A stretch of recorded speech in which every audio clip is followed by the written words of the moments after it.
CPU, ठीक है। इसको थोड़ा ध्यान से समझो, ये आपका CPU है। हम जो अभी सीखने वाले वो है कि हम बटन प्रेस करते हैं, एक रीडिंग जाती है, जैसे मान लो आपकी चली गई 100, 80, 110, 120, बटन को छोड़ेंगे, छोड़ने के साथ में वापस 0 0 हो जाती है। तो उस पोजीशन में दो उसके रीजन हो सकते हैं। पहला आपका जो PMIC से जो सेकेंडरी वोल्टेज निकलते हैं, LDO वोल्टेज, ठीक है, उनमें कहीं ना कहीं आपको किसी न किसी लाइन में शॉर्टिंग मिलेगी। दूसरा EMMC, आप उस बोर्ड से EMMC हटाते हैं। अगर ऐसी सिचुएशन रहती है तो सबसे पहला प्रोसेस तो यही होता है कि पावर IC के सारे वोल्टेज या जो आपके पास केब वगैरह लगे उनको फुल टेस्टिंग के लिए चेक कर लो। अगर वहां पे शॉर्टिंग नहीं है तो फिर सेकंड स्टेप होता है कि आप EMMC उठाओ। तो दूसरा हम पहले तो PM की क्या करते हैं, फुल टेस्टिंग। अगर इसमें हमें शॉर्टिंग मिल गई तो उसको ओके कर लेंगे, अगर इसमें नहीं मिली तो सेकंड प्रोसेस आपका क्या रहता है, EMMC हटाओ। अब चलो पूरी दुनिया बोलती है कि EMMC हटाओ, लेकिन रीजन क्यों हटाए, क्या वो रीजन है कि EMMC हटाने के बाद में वो चीज ओके हो जाती है। तो अब देखो, ये आपका CPU, ये आपकी EMMC, ठीक है। CPU और आपकी EMMC के बीच में डेटा का क्या होता है, होता है ना। तो जैसे मान लो ये IC इस तरीके से आपस में इंटर कनेक्टेड है, ये वाली लाइनें किससे जा रही है, CPU। इसमें हो सकता है कुछ लाइनें यहां से इसमें आ रही हूं,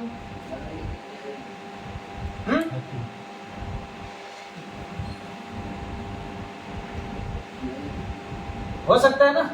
तो जब ये मान लो, हम ऐसा मान के चलते हैं कि ये वाली शॉर्ट हो गई, क्या हो गई, ये वाली लाइन शॉर्ट हो गई है। अब क्या होगा, दूसरा ये वाली लाइन में मान के चलते हैं कि ओपन हो गई। ओपन का मतलब है कि यहां से और यहां तक की कनेक्टिविटी खत्म हो गई। हर लाइन का GR, हर लाइन की कनेक्टिविटी बहुत बहुत इंपॉर्टेंट होती है। सारी लाइनें, अगर मान लो आपकी 221 EMMC है, 221 वोल्ट की EMMC है, इसमें से 170 वोल्ट पे अगर डेटा की, क्लॉक की और वोल्टेज की लाइन है तो सारी लाइन आपकी ओके होनी चाहिए। एक भी लाइन में अगर GR नहीं है तो आपका काम नहीं होने वाला है। अब क्या होता है कि हमने माना कि भाई ये लाइन शॉर्ट है, जब EMMC लगी हुई होगी तो क्या होगा, अब डाटा ऐसे आएगा, जैसे ही डाटा इस लाइन पे आ गया जो कि शॉर्ट है, तब क्या होगा, वो उसको बंद कर देगा। क्यों, क्योंकि जब EMMC लगी होती है तो CPU EMMC को पहचानता है I2C के थ्रू, ट्रांसमिशन प्रोटोकॉल के थ्रू, कि भाई ये IC लगी हुई है। अब जैसे ही ये IC हम हटाएंगे, जैसे ये इमेज को हटा देंगे तो पहली बात तो CPU आपका क्या करेगा, CPU इसको चेक करेगा कि EMMC लगी हुई है या नहीं।